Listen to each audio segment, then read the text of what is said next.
Develop a fortune state of mind, state of mind. It's time for a date with, time for a date with the Dorseys.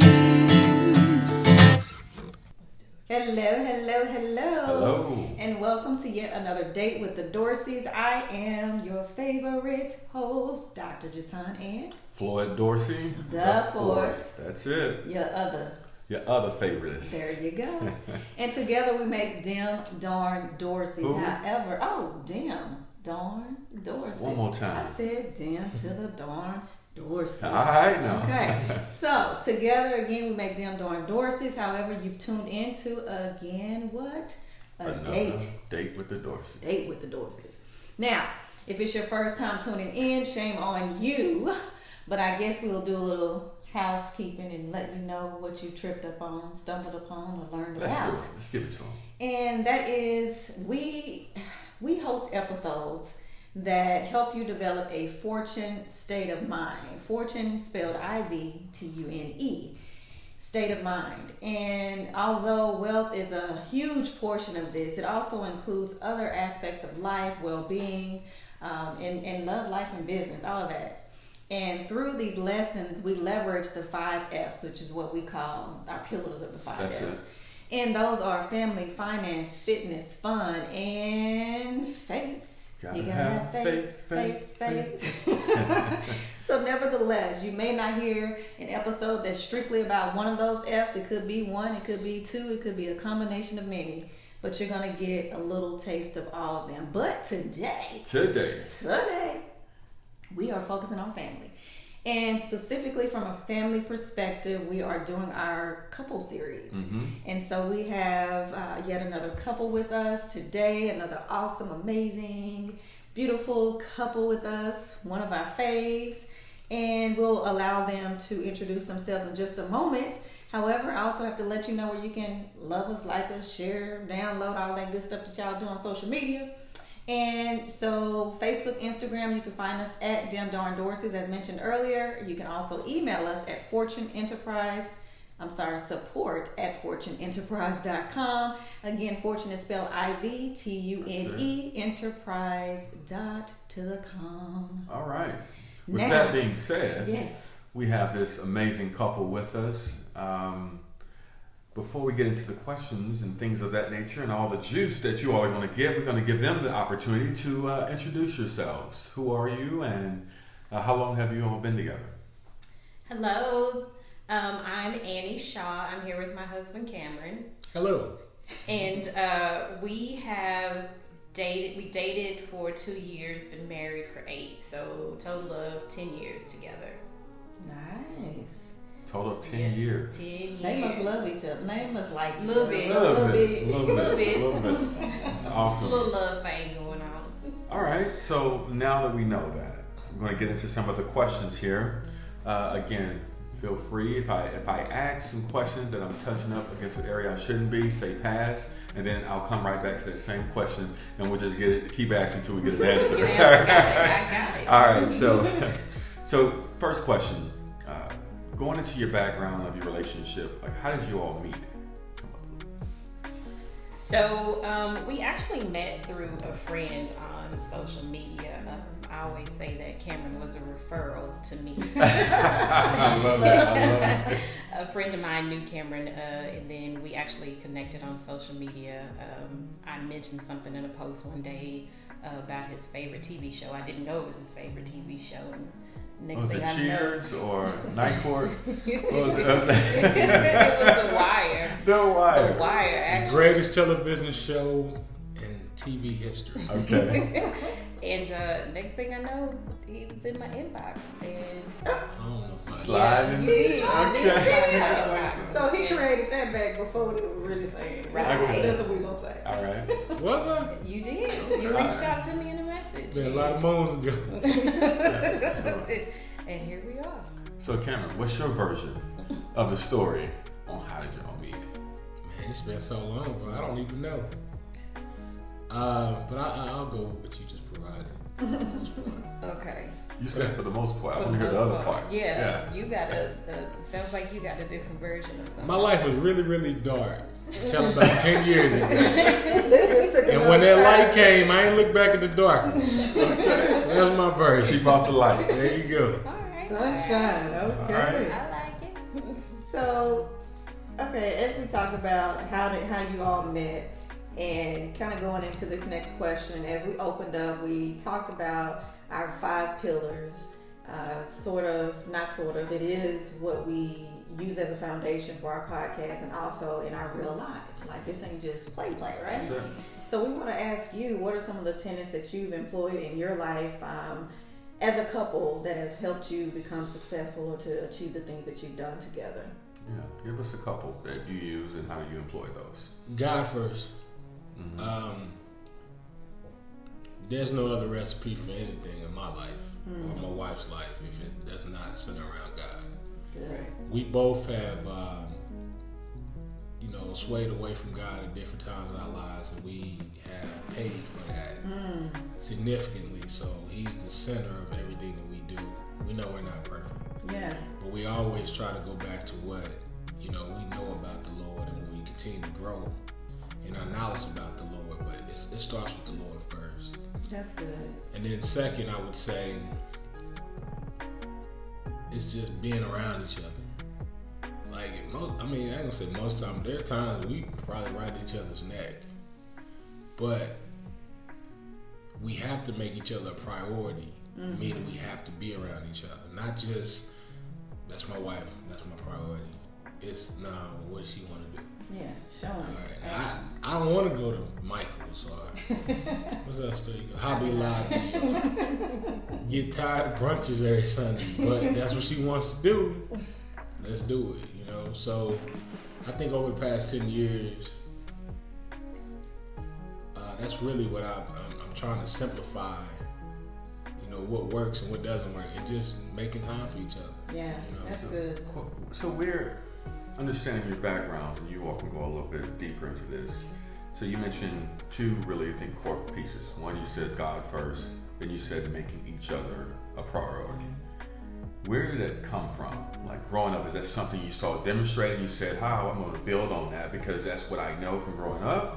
In some cases, you find people, it was so foreign, I didn't see it at all. So I imagine, and that's the thing I've seen work for other people, or that's the thing I wish I would have saw, seen growing up, right? So for you, where did those 2 things, in your own respective lives as children, where did they come from, and how did you arrive to those things? Let me start off since I said it. Just saying my parents, my stepfather, Bobby, Robert Hill. Mm-hmm. Shout out. Shout out. Is a humble guy. Very, lives my life under the dignity of simplicity, probably to the fullest. And I see him demonstrate that not only 20 years ago when he first married my mother, but to this day. His consistency he's God first. And then another thing, my mother can be a handful. A handful. Yes. Firsthand. I do. What that handful looks like, okay. She's his priority, though. He doesn't do much without her, and it works. Yeah. And when I look across, the spectrum of other couples, I look for stuff like that. Now, successful couples. I look at what they do. I observe that. And one thing that I always say, they always have some sense of spiritual connectedness to something, and they're always together. That's good. That's a winning recipe that you've observed across successful couples. Exactly. They always have some sort of spiritual connectedness to God or whatever they do, and they're always together. So when you mentioned that, kind of going back, as Mr. Dorsey just mentioned, it tied to one of your initial points was God first. But you also in that stated that the 2 of you have kind of fell off from your connection with God and had to reconnect. How did you, for one, identify that? And was it happening to the both of you together as a collective? Or was it separately and you're having to deal with that reconnection process separately? How did that? So I think for me, was probably a separate process. I don't think we were going through kind of the same, struggles at the same time or anything like that. But we both had experienced what our life was when we were centered on that faith and when we were focused on God. And then we both realized at certain points in our lives when we took our eyes off that or strayed away from that, the things we started to experience at that time. So I think for both of us collectively even in our marriage, when we had times that weren't so good or weren't so great, it's because we had not focused on each other, and then we had let the faith go out of that piece of our relationship.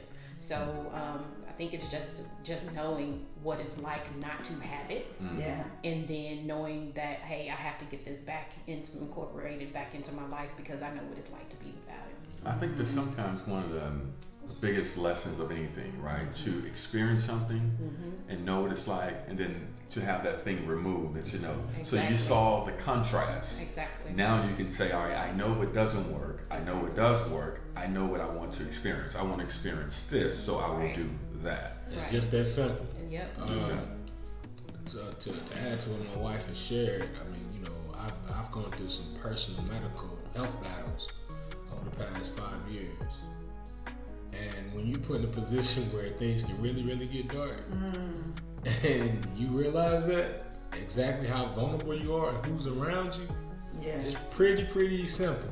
The decision's already made for you what you need to do. And that's what God has allowed me to experience as a blessing. Wow. Which I would say is definitely grace and mercy, because it could have easily been worse. Different way, yeah. And that's really what's helped our marriage, I think, tremendously, is he got my attention. And when he got my attention, the man, the head, time to go take care of your household. Yeah. And it's just that simple. I don't think you have to get really preachy about that. I don't think you have to really dig into the details. Do what you're supposed to be doing. So Annie, for you, growing up in West Texas, right? Yep, Midland. What was the experience on some of those same things that we talked about, the family and God first? How was that as a child for you growing up, and what did you see versus what you wanted now in a relationship? How was that any different, or what helped you get to that point? Okay. So mine was a little bit different from Cameron's. I don't recall growing up seeing healthy relationships in my family. I have, uncles and aunts that are married. In my eyes and in my opinion, they weren't great marriages, and I noticed what their marriages were lacking immediately, and it was God, and it was not an urgency to be together or to try to nurture that relationship. So it was really just a going through the motions. Gotcha. Even though in our household, everyone got up and went to church Sunday, pretty much everything they got on that Sunday was thrown out the door, that Sunday afternoon, except for my grandmother and then my mother, sometimes, in our lives. But I think they also showed me as well. I can remember seeing them when they were strong in their faith and how life flourished for them and how things were better for them. And then when they strayed away, I remember it was hard times for everybody, because the heads or your parents or some are not just doing what they're supposed to be doing as far as God and family. So yeah, it was a little bit opposite, and I saw that, and I said to myself, when I'm blessed to be married and in a healthy relationship, I don't want those examples. I want to look for the good examples and try to incorporate those things into mine. So I have, other family and friends that have those strong relationships in God and focusing on each other are really their top two. I do find it just so amazing that, oftentimes people will, say or think that if you didn't see it growing up, if you're limited in your perspective and your vision, that there's no way that you'll be able to get that thing in the future. And I just find it so amazing that you not seeing it, you took that experience to say, now I know what I want to experience. Let me create it, because I know this healthy relationship thing is something I want to have, and I'm not quite seeing it here. So you can then formulate the vision that you want to have. And Cameron, on the other end, he was like, I saw it. Yeah. And so you two coming together, you can build something that's so powerful based on what he saw, based on what your experiences. And now, let me challenge what my wife said just a little bit, because probably the most profound thing that I did see coming up was the Cosby Show. And in my household coming up, I seen the total opposite of the Cosby Show. I seen my parents, my mother and my father, when he was alive, try to make it, and it was pure dysfunction. At that same time, the Cosby Show had just started ramping up. And I don't know about you guys, but during that time, that was really the only black family on TV was the Cosby Show. And on this show, you see them, raise a prosperous family every Thursday. And it was something that we all were glued to. And that's something that's really stuck in my head to this day is, I didn't want the dysfunction that I was seeing in my house at that time and that I was seeing outside my house in my neighborhood. I'm talking about mothers and fathers arguing, mothers and fathers, they weren't even divorced, and everybody was trying to make it happen at that time, but some of the people needed to be away from each other. Yeah. Seeing kids really deal with some serious stuff, I didn't want any of that. I knew that at a young age, I did not want that life because I had seen the Cosby Show on TV. Yeah. So as I, grew older, and when I went to school, this is number one thing too. When I went to college, people from various backgrounds start coming around, and I wanted to know more about the people that weren't raised like me, with the two-parent households, with the households that lived a little bit further out of the city, how they lived, and they lived totally different than what I was living, and I wanted that.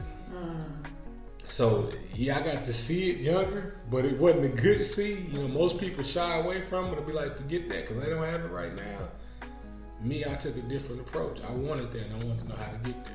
Yeah. So you had two different experiences. One you saw as a child with your mother and father. Then you saw your mother and Mr. Bobby as well as an experience there that gave you a different picture. And then again, the imagery that we saw also, right? Growing up, we saw this, great Cosby Show with, it seemed like the ideal family that we just kind of all wanted to cleave to. So it's good how we just get those different experiences and being able to bring those together. But most importantly, I would say this too, most important is when I started going out to college, some of the people I went to school with. Yeah. When you see two parents come up and get their kid and they really are around their kid and supporting them through the process, and you look at your family, we kind of got to remind them some stuff, and they're not there. I mean, that to me identified a gap in my life that I wanted. That's good. Because now it started making sense to me, like, oh, okay, Mama wasn't supposed to be struggling by herself, even though we was getting by financially. It was still so much as a man that I needed. Yeah. Okay. It doesn't matter how you get the lesson or the experience, right? That's why we have those different aspects of life. So I think we kind of talked on some of this, but we'll ask the question and elaborate a little more on this. How do you value family, and how do you make it a priority? How do you make family a priority for the two of you? And maybe it's not just limited to you, but Extend. Yeah. I was talking with my wife. I remember talking about each other. What we see. Does that make sense? Yes. Okay. My wife is basically her matriarch of her family. She's the one that's gonna be the matriarch. Once she'll be the matriarch. She's already demonstrated that to the family. They rally around her, and she's probably the one that really loves, and not gonna say love, but leads her family in a way that demonstrates that. She definitely does that with her mother, her sister, and her child. And when I see that in my wife, I gotta support her in that. I gotta give her what she needs to be able to do that. And that, to be honest with you, as a man, this goes back to Tony Evans back in the day. When you plowing your own road, I mean, it makes things simple in your life when you start flourishing. Because when I see that, and I say, all right, I'm just gonna support my wife. From a providing standpoint, God keeps blessing us. From a protection standpoint, God keeps blessing us. From providing leadership and preaching, God protects us. Only because I made the decision to say, I'm going to support my wife because I know what she wants to do with her family, and I know it's real. Yeah. Simplified the heck out of my life for me. Wow. So then how does that work on your end? from a supporter standpoint as well. Yeah, so a little bit different. Cam's family is in another state. They're not as close as mine. And I know that he needs that time with his family. So kind of supporting him as well, but also encouraging, hey, you know, go see your mom. You know, it's Mother's Day. You know, fly down there by yourself and have some, you know, alone time with your mother. Or one time you flew down and took Bobby, you know, to a football game. You know, make sure that, you know, you go down there and you spend that time with that family. Or, hey, invite them down here. You know, we'll have, you know, a weekend or something like that. And then, you know, I believe one year we made sure that our families were together, our immediate families, for a holiday, so that they can start trying to spend time with each other as well. You know, just as you get older, you just realize the importance of family, and you want to have family around. So just encouraging each other to reach out, you know, to their respective families, get everybody together, get them involved. And it sounds like it takes some work to make those things. They just don't happen on their own. And you have to make a conscious effort to say, hey, here's how we're going to guide and do this thing. And I see in both of your illustrations that you gave, it sounded like, look, you made a commitment. This is what we're going to do, and took those respective actions. So that's awesome. It's good. And it may not always be easy because you have a lot of different Never personalities. It's never easy. But worth it in the end, I'm assuming, right? Especially worth it in the end. But mostly, I think, just for the memories and to be able to see Cameron and I. In my family, there's not a whole lot of marriages. So it's important for them to see me and Cameron together, especially Cameron supporting me, and, you know, and he supports my sister, he supports my mother, he supports my daughter. It's important for them to see that, especially the younger ones. And then, you know, his family as well, it's important for them to see, you know, us together. So, all right. We have a couple more questions, and then we're going to get into the lightning round. All right. We ready. All right. So before we jump there, again, if you're tuning in, make sure you follow us at Dem Darn Dorsey's Facebook and Instagram. Email us at support@fortuneenterprise.com. We are here with the Shaws, and we are talking couple talk. This is all about family. It's all about family. You know, it's just all over the place. We're all within the family. That's it. So we are going into our last few questions before we hit the lightning round. All right. So you all been together, you said, 10 years in total, right? Give or take, right? Yeah. So you've had some years under your belt. So what advice would you give to some new couples or young couples or people that are really starting to figure this thing out? What advice would you give?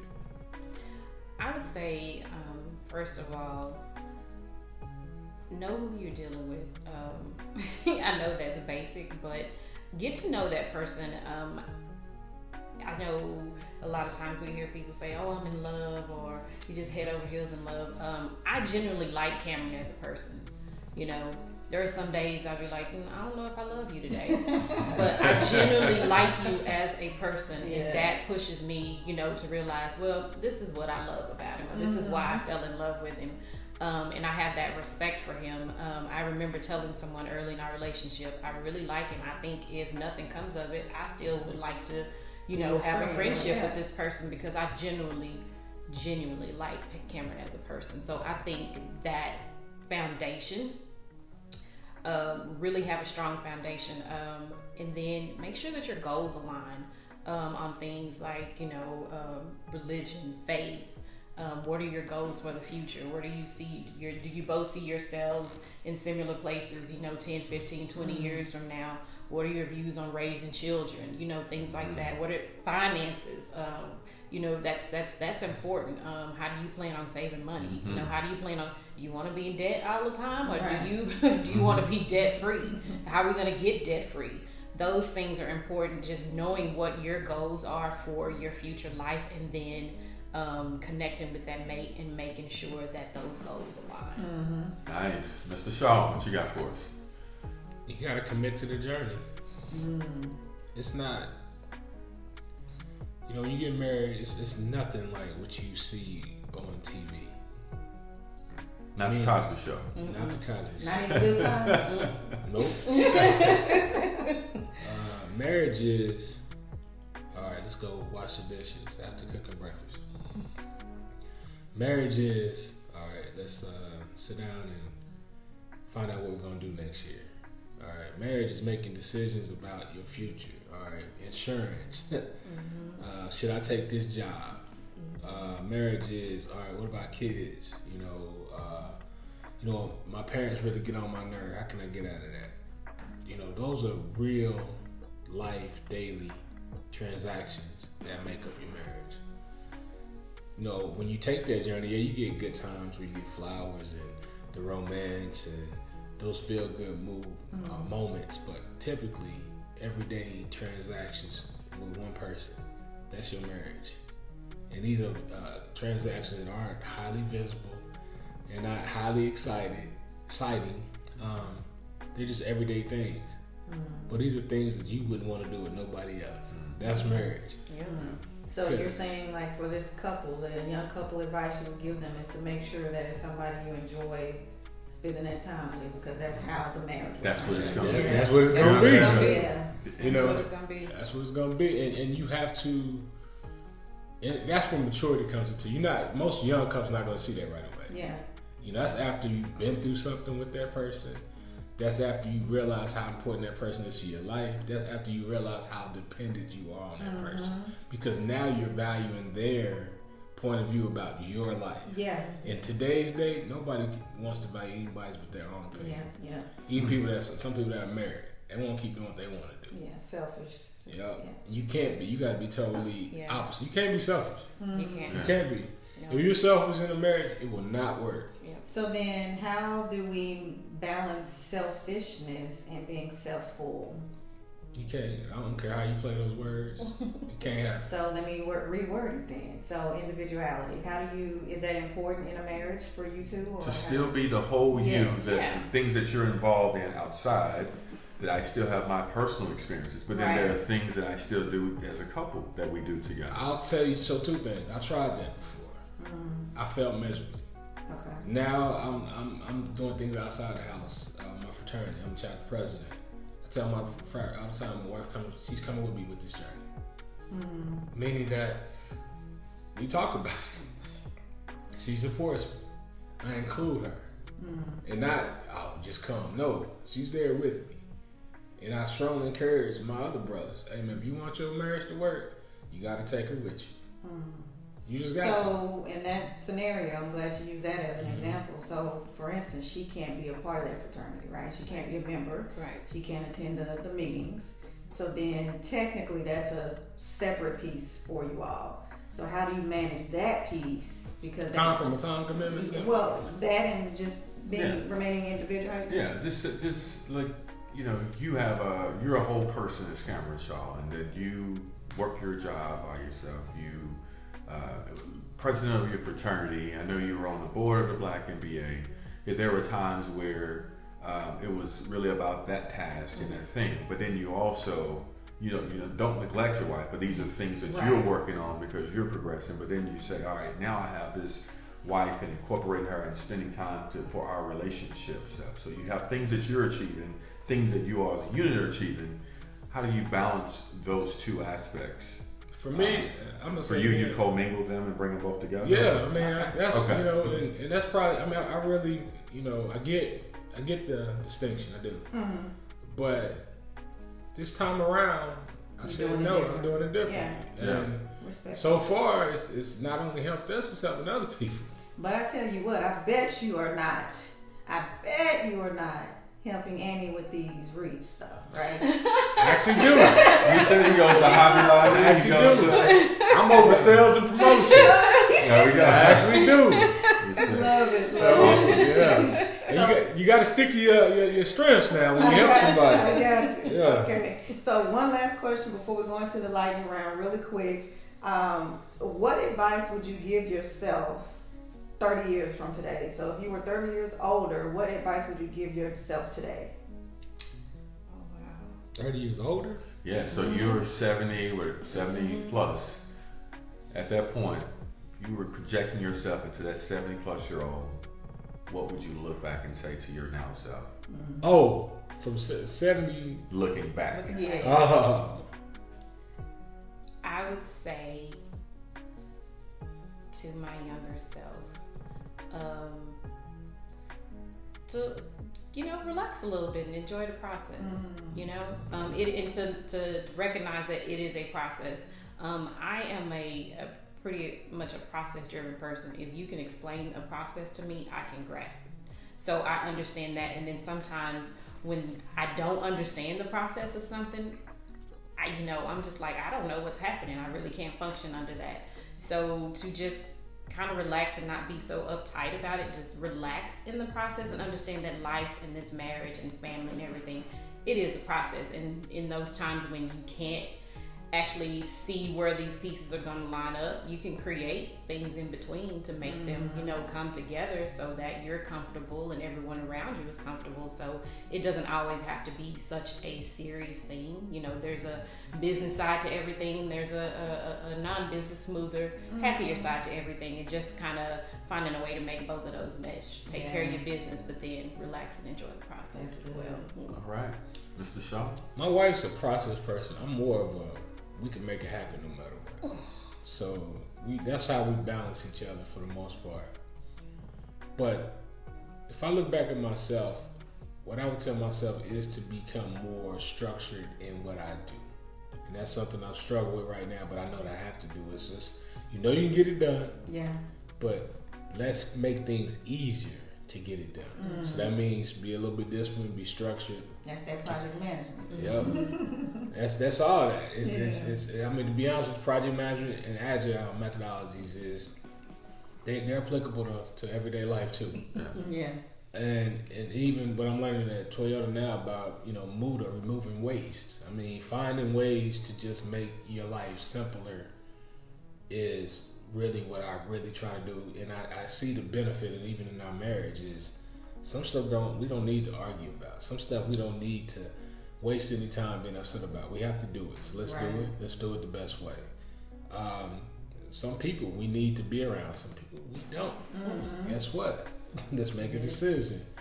But whatever we do, just be crisper, be clearer, be sharper about what we do, and don't waste time. All right. Now we're at the lightning round. So great stuff. 3 seconds to answer. And you have to be quick and short, right? All right, quick and short. We're going to fire through these pretty quickly. Dr. Jatan is going to read them off. And who else? Together. Either way. Yeah. So first question, this kind of ties into something you just mentioned. So who's the better arguer, you or your mate? Annie. She's nodding her head yes, so she agrees. Okay, what month did you get engaged in? July. Yeah. Okay, we got another one. What is your mate's favorite holiday? Christmas. Oh. For both y'all? Yeah. Okay. If the phone rings when you're both at home, given you had a house phone or do or do not, who's more likely to answer it, you or your mate? Yeah. Me.